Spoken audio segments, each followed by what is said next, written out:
जब न रहे खुदाया, तेरे मुंह की एक बात भी टलेगी ना, चाहे कुछ भी हो। अजीज नाजरीन, मैं अयाज ज़रीफ आप तमाम देखने वालों को हमारे रोज़ के बाइबली मुतालियाती प्रोग्राम की नई किस्त में खुशामदीद करता हूँ। जैसा कि आप जानते हैं कि अभी हम ज़बूर की किताब का मुताला कर रहे हैं और ये अहद कदीम की दूसरी शायराना किताब है, और हम ज़बूर की किताब में 25वें और 26वें ज़बूर पर पहुँच चुके हैं। प्रोग्राम के बाकायदा आगाज़ से पहले मैं खुदा के खादिम भाई यूसुफ को स्टूडियोज़ में खुशामदीद करूँगा।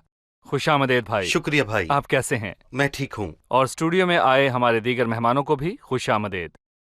भाई यूसुफ, सबसे पहले आप हमें 25वें और 26वें ज़बूर के बारे में बताइए।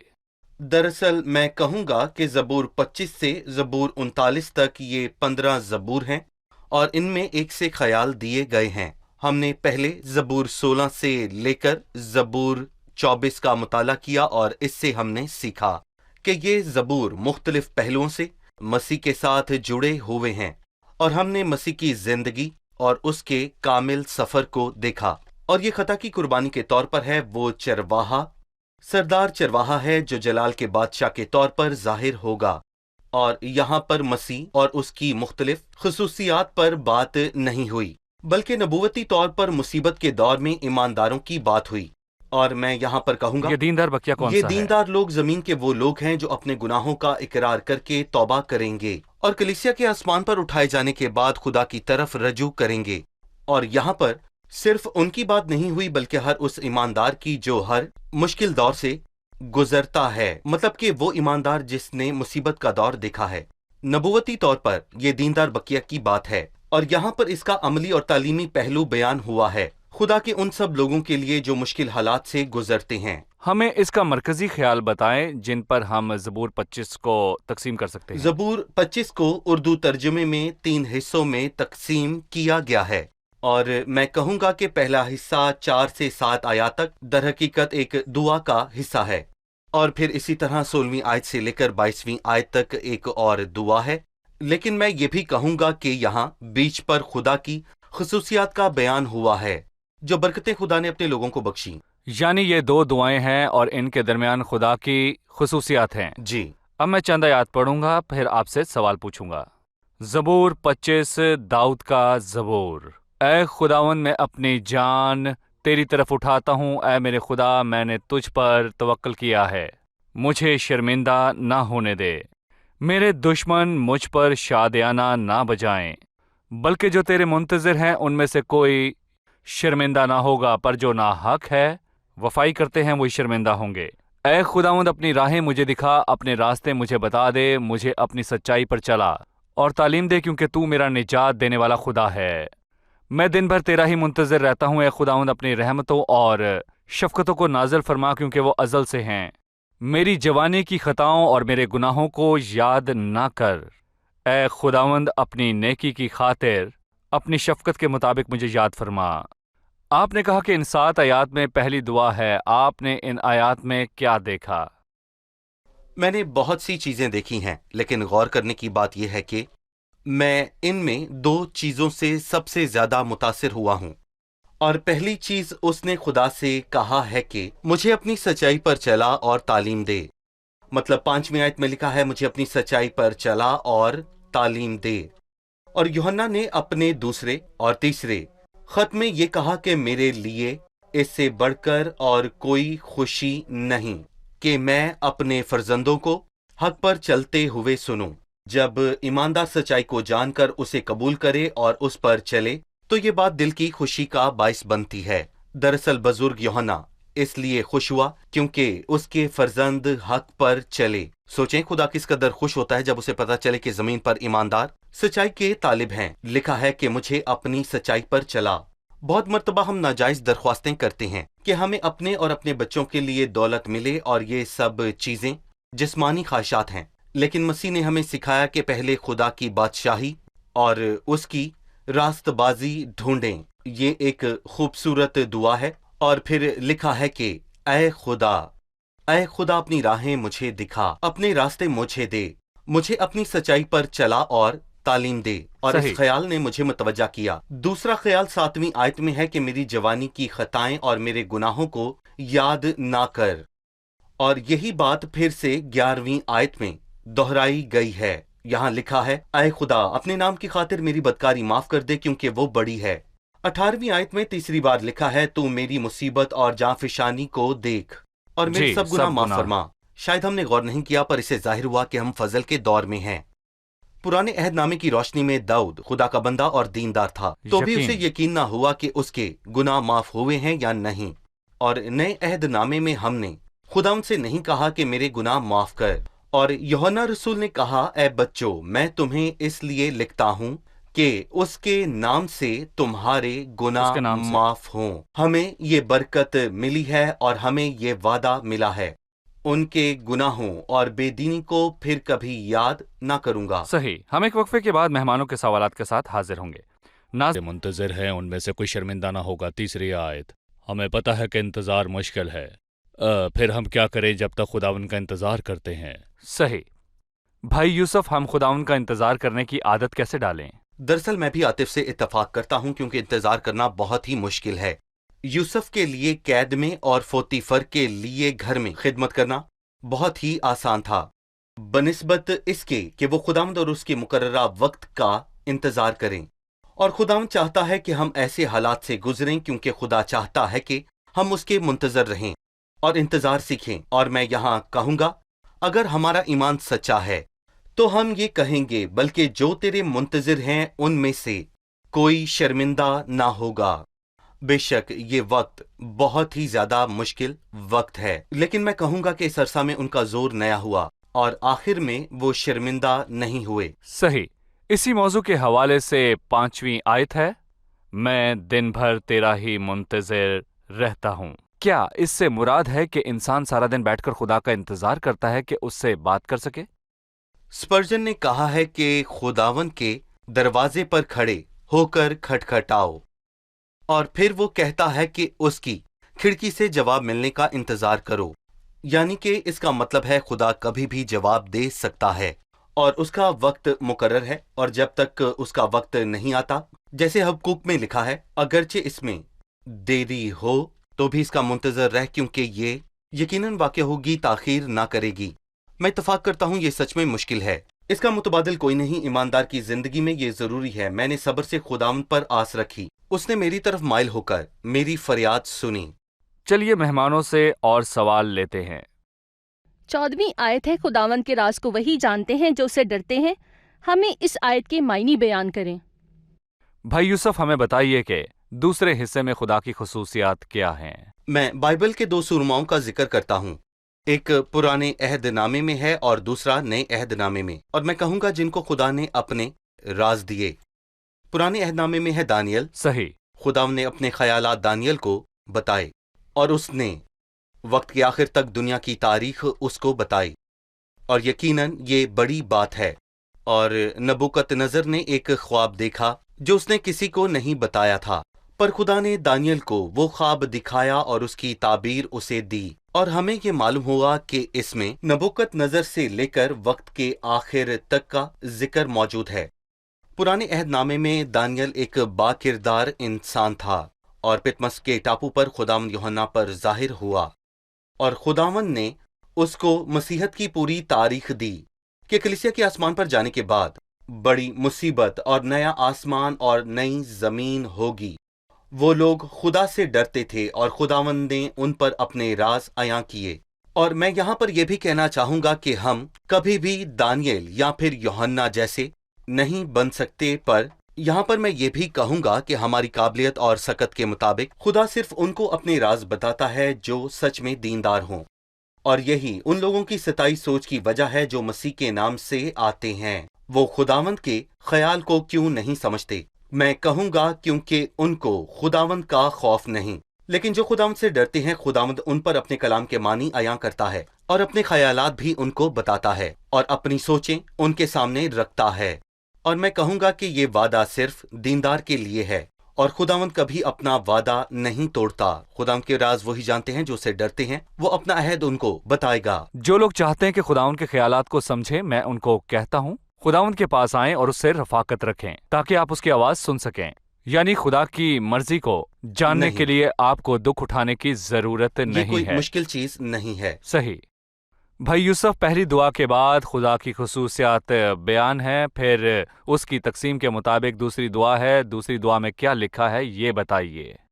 जी, वो मुश्किल हालात से गुजर रहा था, और मैं कहूँगा कि हर दौर में बहुत से ईमानदार ये कहते हैं कि मेरे दिल के गम बढ़ गए, तो मुझे मेरी तकलीफ से रिहाई दे।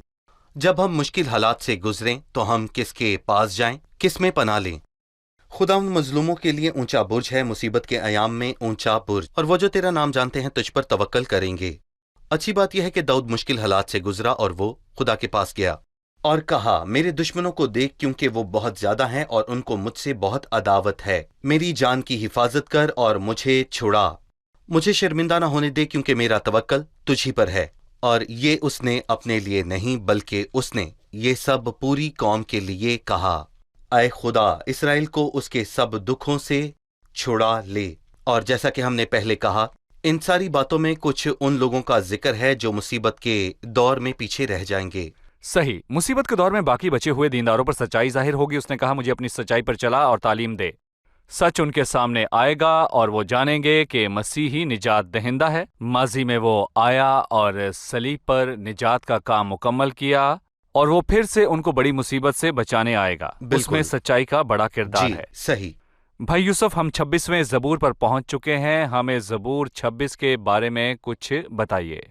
देखें भाई, मैं कहूंगा कि हम ज़बूर 26 को उन्वान देते हैं पाकीज़गी, और इसकी दो सूरतें हैं, एक बदी से अलहदगी और दूसरा बुरे लोगों से अलहदगी।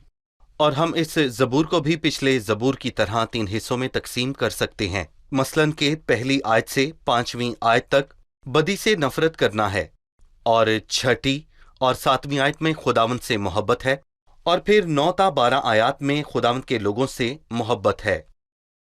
3 हिस्से। इसके पिछले ज़बूर की तरह बदी 3 से नफरत, खुदा उनकी मोहब्बत और खुदा उनके लोगों की जी, खुदा के मोहब्बत। लोग। सही। मैं चंद आयात पढ़कर जी, आपसे जरूर। सवाल पूछूंगा।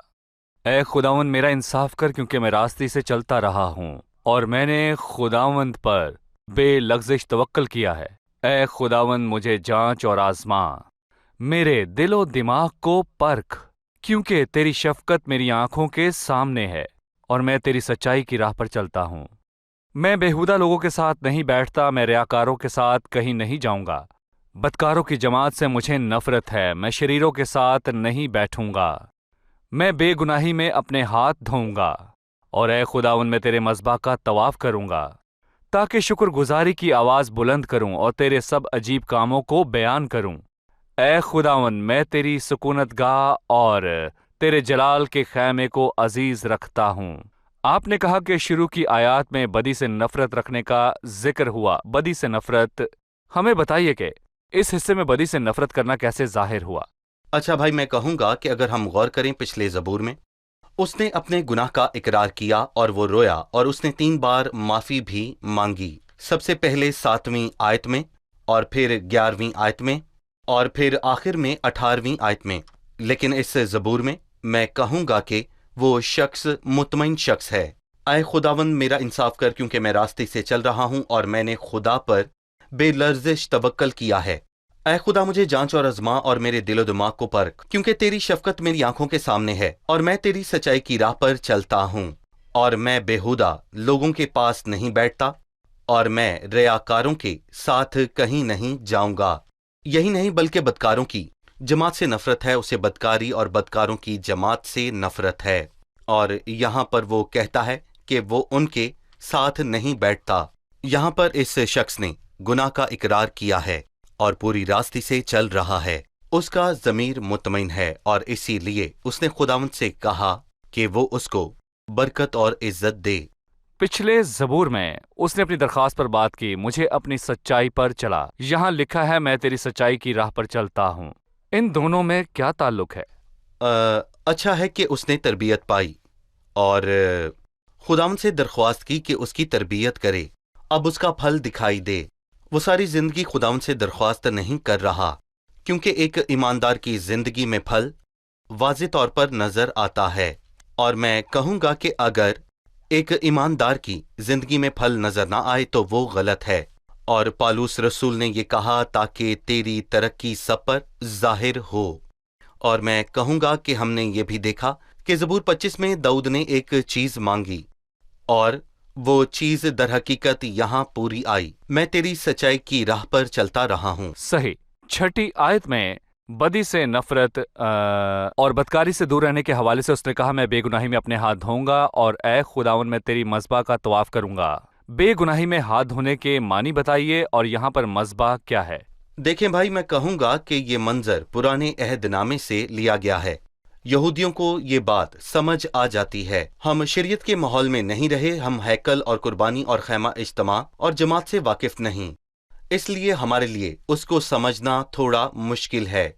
हालांकि ये आसान है क्योंकि खैमा में दाखिल होते ही पीतल का मज़बा दिखाई देता है और फिर इसके फौरन बाद पीतल का एक हौज था जहां पर तमाम काहिन अपने हाथ और पांव धोते थे इससे पहले कि वो पाक मुकाम में कुर्बानी को चढ़ाने के लिए दाखिल हों। लेकिन उसने इखलाकी तौर पर उसे अपनाया क्योंकि तमाम काहिन पाक मुकाम में दाखिल होने से पहले अपने हाथ और पांव धोते थे। लेकिन दाऊद ने अपने हाथ पानी से नहीं बल्कि बेगुनाही से धोए। और जैसा कि हमने पहले भी बयान किया कि पाकीज़गी की दो सूरतें हैं, एक के बदकारों की मजलिस से नफरत करना और उनके साथ ना बैठना। और मैं कहूँगा कि यह भी हो सकता है कि आप उनके साथ बैठें पर आपके दिलो दिमाग और सोचों और ख्यालों में सिर्फ बदी भरी हो। तो मैं बेगुनाही में अपने हाथ धोऊंगा, ऐ खुदा मैं तेरे मज़बा का तवाफ करूंगा। और क्या आप जानते हैं कि खैमा इज्तिमा के अंदर दो मज़बे थे और वहां पर काहिन पीतल के मज़बा पर कुर्बानी चढ़ाते थे जो बाहर मौजूद था, और बखूर जलाने की कुर्बानगाह ये पाक मुकाम में मौजूद थी। अब ईमानदार होते हुए हमारा फर्ज है कि हम मसीह पर गौर करें क्योंकि उसने हमारे लिए कुर्बानी दी है और उसकी कामलियत हर वक्त खुदा के हजूर बखूर की मानंद जलती है। हमारी बदी की वजह से हम मसीह में महसूस नहीं हो पाते और बदी से हमारी इबादत और हमारे रिश्ते में खलल आता है। हो सकता है कि आप इल्म तबीब के माहिर हों या फिर दुनिया के माहिर तबीब हों, लेकिन फिर भी आप में बदी मौजूद हो। आप खुदा की रफाकत में कायम नहीं रह सकते और ना ही आप उसकी खिदमत कर सकते हैं। सही। हम वक्फे के बाद मेहमानों के सवालात के साथ हाजिर होंगे। नाजरीन, मिलते हैं मेहमानों की जानिब और जानते हैं उनका सवाल। 8वीं आयत है, ए खुदा मैं तेरी सुकूनत गाह और तेरे जलाल के खैमे को अजीज रखता हूँ। इस आयत का मतलब क्या है? भाई, इस आयत की वजाहत फरमा दीजिए। अगले ज़बूर में हम जानेंगे कि दाऊद ने कैसे खुदा के घर और उसकी सुकूनत गाह से मोहब्बत रखी। उसने कहा कि मैंने खुदावंद से एक दरख्वास्त की है और मैं उसी का तालिब रहूंगा कि मैं उम्र भर खुदा के घर में रहूं ताकि उसके जमाल को देखूं और उसकी हैकल में इस्तफसार किया करूं।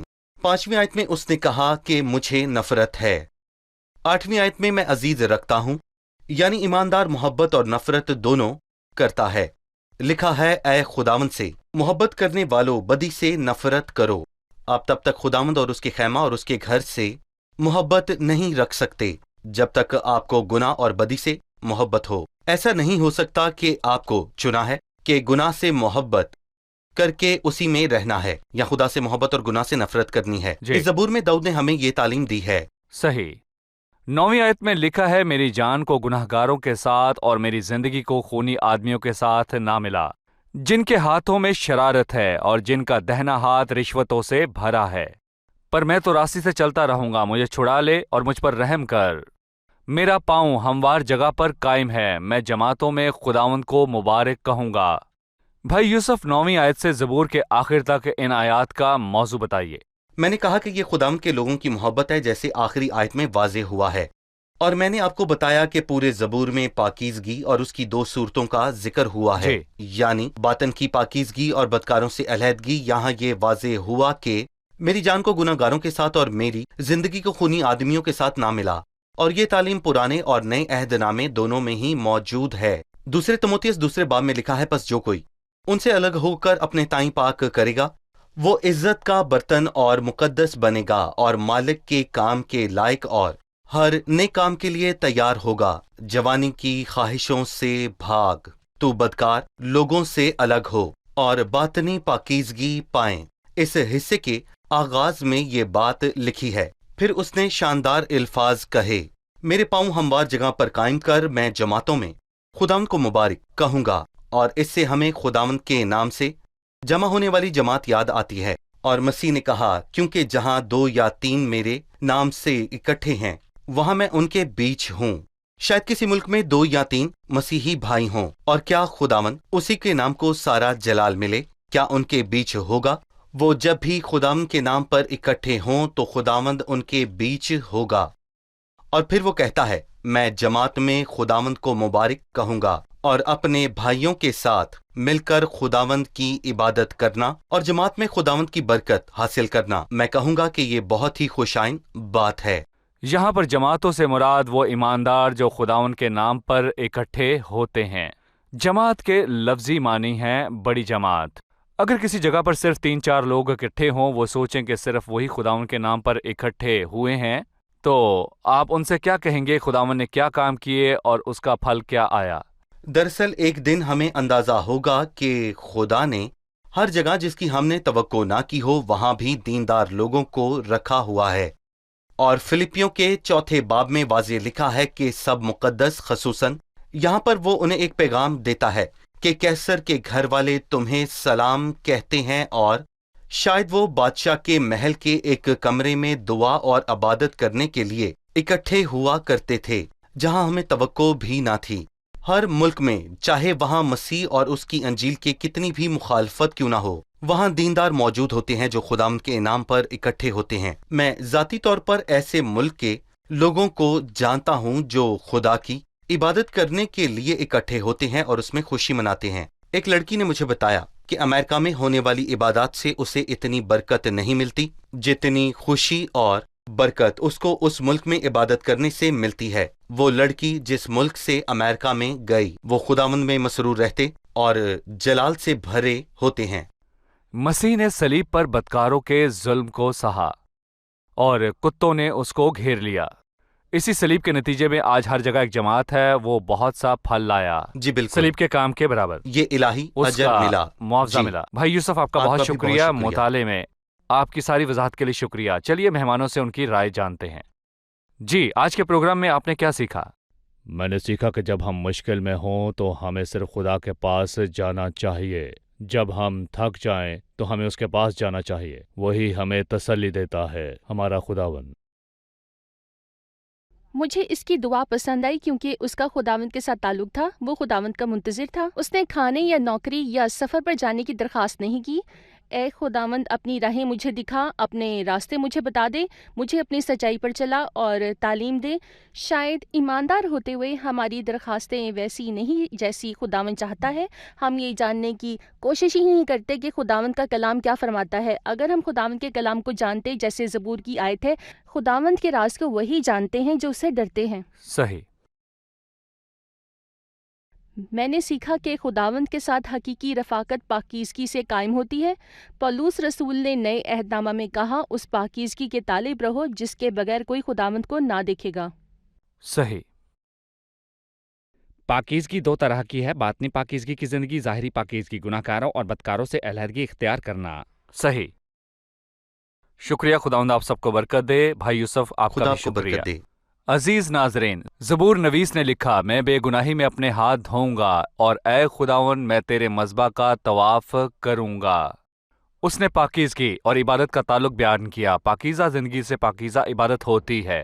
کوئی بھی عبادت جو ایسے شخص کی ہو جس کے ہاتھ یا دل یا آنکھیں ناپاک ہوں، وہ عبادت رائگاں جاتی ہے۔ عزیزو، اگر آپ کہیں کہ عبادت سے پہلے آپ غسل لیں، تو میں آپ کو بتانا چاہتا ہوں کہ پاک اور صاف کرنے والا صرف مسیح کا خون ہے۔ یہ دلوں کو پاک کرتا ہے، اور خدا کا پاک کلام یعنی بائبل ہمیں روزانہ کی بنیاد پر پاک صاف کرتی ہے۔ جب ہمارا دل اور آنکھیں خدا کے کلام سے پاک ہو جائیں تو عزیزو ہماری عبادت پاک ہوتی ہے اور خداوند اس کو قبول فرماتا ہے۔ سو پاکیزگی اور عبادت میں تعلق ہے۔ سوچیں کہ ابھی آپ کیا کر رہے ہیں۔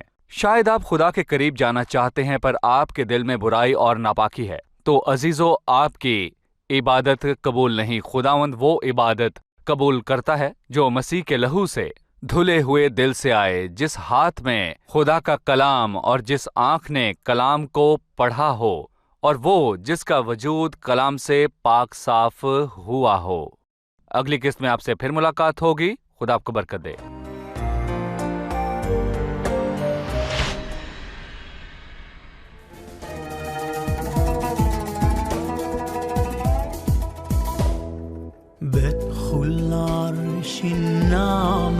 مصدق إني وعودك قوة لذاتي، واثق إنها فيك تتحقق وتتمم قصدك في حياتي. بدخل عرش النعمة وصدق إني وعودك قوة لذاتي، واثق إنها فيك تتحقق وتتمم قصدك في حياتي. أصلك سامع